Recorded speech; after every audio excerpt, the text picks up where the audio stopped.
حضرت آدم علیہ السلام کے دنیا میں آنے سے قبل کرۂ ارض اور آسمان پر دو قسم کی مخلوقات رہتی تھیں، ایک نوری اور دوسری ناری۔ نوری مخلوق نور سے پیدا کیے گئے فرشتے ہیں جو آسمانوں میں رہ کر دن رات عبادت الہی میں مصروف رہتے ہیں۔ ان کے یہاں عورتیں ہوتی ہیں اور نہ ہی ان کی نسل چلتی ہے۔ ناری مخلوق جنات ہیں جو آگ سے پیدا کیے گئے، یہ زمین پر رہتے ہیں۔ ان کے یہاں عورتیں بھی ہوتی ہیں اور ان کی نسل بھی خوب پھیلتی ہے۔ جنات میں شر کا مادہ بہت زیادہ ہوتا ہے۔ اکثر لوگ مجھے بھی فرشتہ سمجھتے ہیں، لیکن میں جنات کی نسل سے ہوں اور آگ کے بھڑکتے شعلے سے پیدا کیا گیا ہوں۔ جس طرح انسانوں میں حضرت آدم علیہ السلام کو ابو البشر کہا جاتا ہے، اسی طرح میرے جد امجد تارانوس کو ابو الجن کے نام سے یاد کیا جاتا تھا۔ کچھ مورخین نے ان کا نام مارج بھی لکھا ہے۔ یہ میرے پیدا ہونے سے 1.5 لاکھ سال پہلے کا واقعہ ہے۔ میرے والد کا نام چلیپا اور ابو الغوی ان کی کنیت تھی۔ میرے باپ کا چہرہ ببر شیر جیسا تھا۔ وہ بڑا بارو، بہادر، قوی اور نڈر جن تھا۔ میرا باپ اپنی قوم کا سردار تھا، قوم اجنا کا۔ ہر جن میرے باپ کی دہشت سے خوف کھاتا تھا، اسی لیے اس کی قوم اسے شاشین کے نام سے یاد کرتی تھی، جس کے معنی ہے دل دہلا دینے والا۔ میری ماں کا نام تبلیس تھا، وہ بھی میرے باپ کی طرح طاقتور، بہادر اور نڈر تھی۔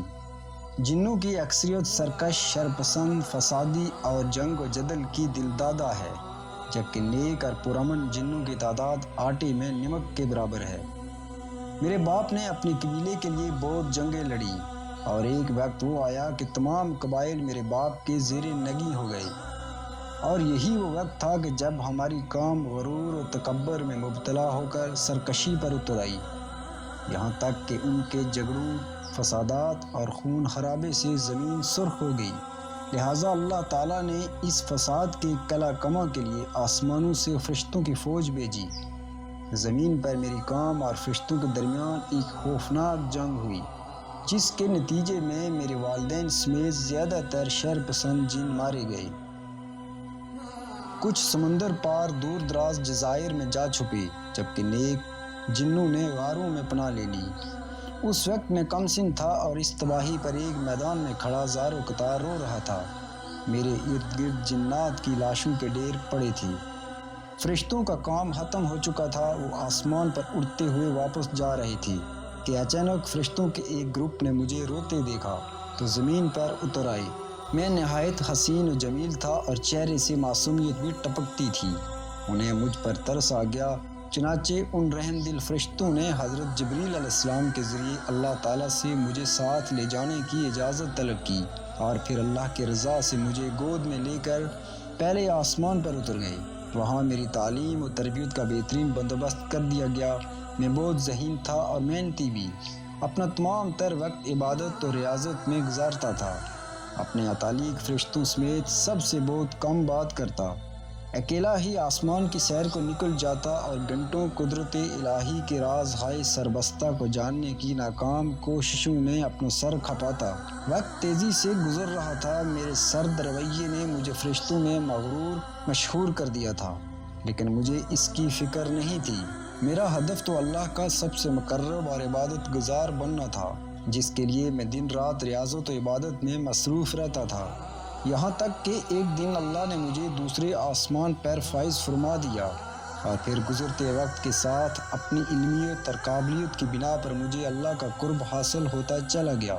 پہلے آسمان پر مجھے عابد کہا جاتا تھا، دوسرے پر زاہد، تیسرے پر عارف، چوتھے پر ولی، پانچویں پر تقی، چھٹے پر حازن، اور ساتویں آسمان پر مجھے عزازیل کے نام سے پکارا جاتا۔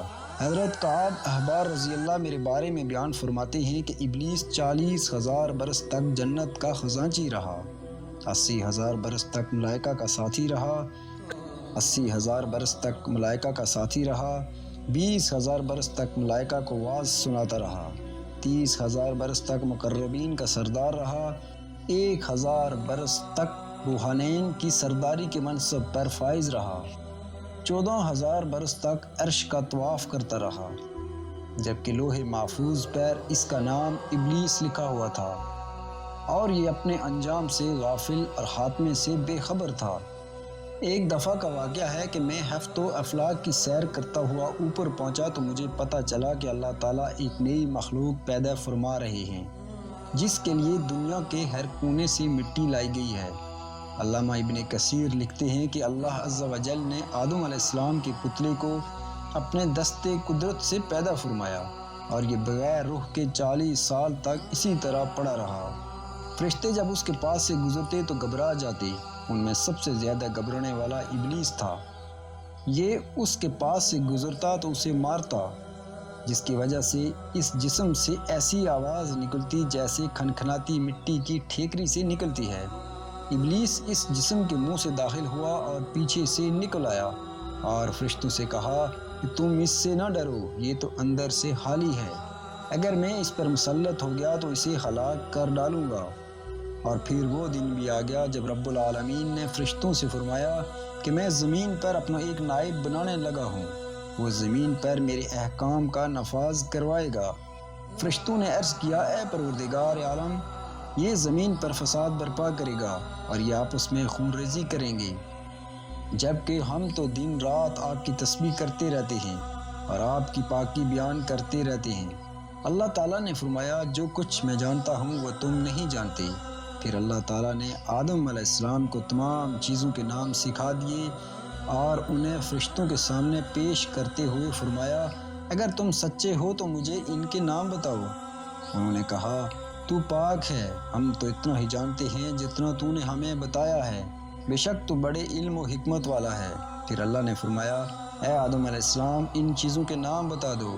پھر جب آدم علیہ السلام نے انہیں نام بتا دیے تو فرمایا، کیا میں نے تمہیں نہیں کہا تھا کہ میں آسمانوں اور زمین کی چھپی ہوئی چیزیں جانتا ہوں، اور جو تم ظاہر کرتے ہو اور جو تم چھپاتے ہو اسے بھی جانتا ہوں۔